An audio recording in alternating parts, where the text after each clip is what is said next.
Welcome back sa akin channel. Narito naman tayo para sa pinakabagong balita mula sa mundo ng politika. Naglalagabgab ang mundo ng politika matapos sumalingaso ang balitang si Vice President Sara Duterte ay pinagpupulungan na ng ombudsman at ng isang mataas na komiting pampahalaan bilang potensyal na kapalit kay Kuting. Ayon sa mga insider sa Senado, may pinaghahanda ang rekomendasyon na siya maglalagay kay VP Sara sa mas matibay na posisyon habang si Kuting ay patuloy na bumabagsak sa tiwala ng taong bayan dahil sa sunod-sunod na kontrobersya. Lumakas ang usap-usapan na hindi lamang moral ang dahilan ng pagpapapalit, kundi pati na rin ang legal na aspeto. Ayon naman sa mga ulat, may iniimbestigahan ng kaso laban kay Kuting na konektado naman sa pulveron, scam at sa umunay pagbenta ng posisyon kapalit ng milyong halaga.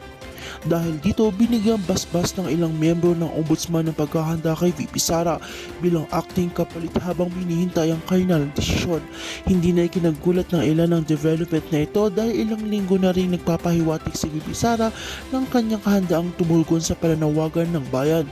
Sa mga lihim na pulong kasama ang isang opisyal na komite, tila nagbigay siya ng kumpirmasyon na handa siyang umupo kung kinakailangan para iligtas ang kabayan sa kapalpakan.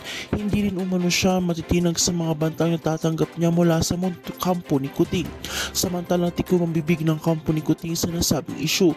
Bagamat pinapakita sa publiko ng kontrolado ang lahat, may mga hindi na ito nagpapakita sa ilang opisyalis ng pagpupulong at iniiwasan ng media ang mga taga-suporta na ito ay hati na rin ang pananaw. May ilan ng mananatiling tapat, ngunit marami nagsasabing panahon na nga ba para ito'y mapalitan. Habang papalapit ang inaabang anunsyo, tumitindi naman ang tensyon sa palasyo. Ang tanong na lamang ngayon, kailan ibababa si Kuting at kailan uupo si VP Sara? Isa lang ang tiyak nagpapainit na ng pwesto si VP Sara at tila walang nakakapagpigil sa kanyang muling pag-angat. Kaya manatiling kayo nakatutok dito sa akin channel. Sa bawat pag-ikot ng mga kaganapan, kami ang inyong magiging sandigan sa paghatid ng walang kinikiling impormasyon. Huwag kalimutang i-like, i-share at subscribe para lagi kayong updated sa mga may init na balita mula sa mundo ng politika.